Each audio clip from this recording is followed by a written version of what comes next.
అపోజిషన్లో ఉన్నటువంటి జగన్మోహన్ రెడ్డి గారు వెళ్ళి ఆ కుటుంబాన్ని పరామర్శించి వారికి జరిగిన అన్యాయాన్ని ఎక్స్పోజ్ చేయడానికి ప్రయత్నం చేశారు. ఆ మరుసటి రోజునే పోలీసు వారు బతికినాడారు, బామారారు, బెదిరించారు నాకు తెలియదు. కానీ విజయలక్ష్మి గారిని తీసుకువెళ్ళి ఒక ఎఫ్ఐఆర్ రాంచుకొని దాన్ని రిజిస్టర్ చేశారు. రిజిస్టర్ చేసి బాధితులకు న్యాయం చేస్తామని గౌరవ ముఖ్యమంత్రి చంద్రబాబు నాయుడు గారు పిలిపించుకొని మరీ చెప్పారు. సంతోషం. బాధితులకి ఇన్నాళ్ళు ఎందుకు చేయలేదు సార్? ఈ బాధితులకు న్యాయం ఈ రోజు వరకు ఎందుకు చేయలేదు? జగన్మోహన్ రెడ్డి గారు వెళ్ళి పరామర్శించి ఇది అన్యాయం అని చెప్పేంత వరకు ప్రభుత్వానికి కళ్ళు లేవా? చంద్రబాబు నాయుడు గారు పరిపాలన చేయటం లేదా? చాలా కొత్త కొత్త విషయాలు బయటకు వస్తున్నాయి. గాదే సాయికృష్ణని మాకాపురం నుంచి పట్టుకొచ్చి జైలుకు తీసుకురాలేదట. 2 రోజుల పాటు ఒక హోటల్లో పెట్టి అక్కడ చిత్రహింసలు చేశారు. చిత్రహింసలు చేసిన తర్వాత నాగరాజుకి అప్పచెప్పారు. This is the information, fact అని నమ్మి ముందు చెప్తున్నాను నేను. ఒక నాగరాజు మీద నెట్టేస్తారా? నాగరాజు మీద నెట్టేసి కేసును క్లోజ్ చేయాలని ఎఫ్ఐఆర్ రిజిస్టర్ చేసి అయిపోయింది అనుకుంటున్నారు. అసలు ప్రారంభం ఇక్కడి నుంచే మొదలవుతుందని కూడా ఈ సందర్భంగా నేను చెప్పదలుచుకున్నాను.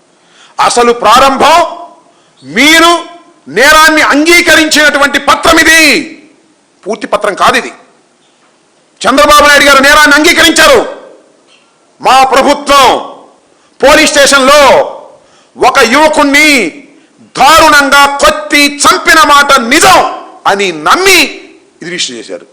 ఇంతకు ముందాక ఎందుకు రిజిస్టర్ చేయలేదు నేను అడుగుతా ఉన్నా. కస్టోడియల్ డెత్, నా క్లయింట్ అయినటువంటి విజయలక్ష్మి గారి కుమారుడైనటువంటి సాయికృష్ణ కస్టోడియల్ డెత్ జరిగినట్టుగా మాకు అనుమానంగా ఉంది.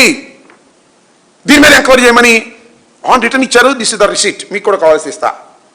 ఎవరిచ్చింది? సాయికృష్ణ చిన్నమ్మ, షీఈ్ అన్ అడ్వకేట్, ఇచ్చి రిసిట్ తీసుకుంది. ఏం చేశా? ఇవాళ పిలిపించుకుని ఎఫ్ఐఆర్ రాంచుకున్నావే, కస్టోడియల్ డెత్ జరిగిందని. This is the first information. This is not the FIR. ఇది కాదు FIR. This is the first information. Jaganmohan Reddy గారు వెళ్ళి ఇంటికి వెళ్ళి పలకరించేంత వరకు కళ్ళు మూసుకున్నారు. తొక్కేద్దాం అనుకున్నారు, చీకట్ట పెట్టేద్దాం అనుకున్నారు. జగన్మోహన్ రెడ్డి గారు వెళ్ళారు, పలకరించారు, నేషనల్ ఇష్యూ అవుతుంది, భయపడ్డారు.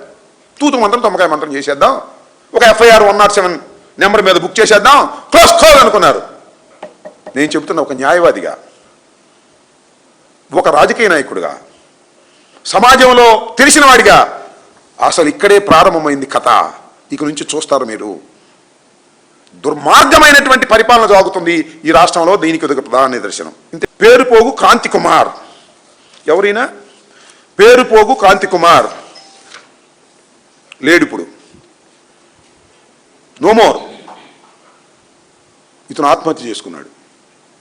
ఎందుకు చేసుకున్నాడు ఇతను ఆత్మహత్య? ఈ కేసు జరిగిన తర్వాత, సాయికృష్ణ కేసు జరిగిన తర్వాత, వెలుగులోకి వచ్చిన తర్వాత ఇతను వీడియో బయటకు వచ్చింది. వాట్సాప్లో వీడియో చేసుకున్నాడు. అయ్యా, కృష్ణలంక సిఐ నాగరాజు నన్ను చంపుతున్నాడు, కొడుతున్నాడు, పిచ్చవిడిగా చేస్తున్నాడు, నేను బతకలేకపోతున్నాను, నా చావుకు కారణం ఈ సిఐ అని చెప్పి గుడికలు మింగి చచ్చిపోయాడు. ఆ రోజు ఏమయ్యారు? చంద్రబాబు నాయుడు గారు కళ్ళు మూసుకున్నారా?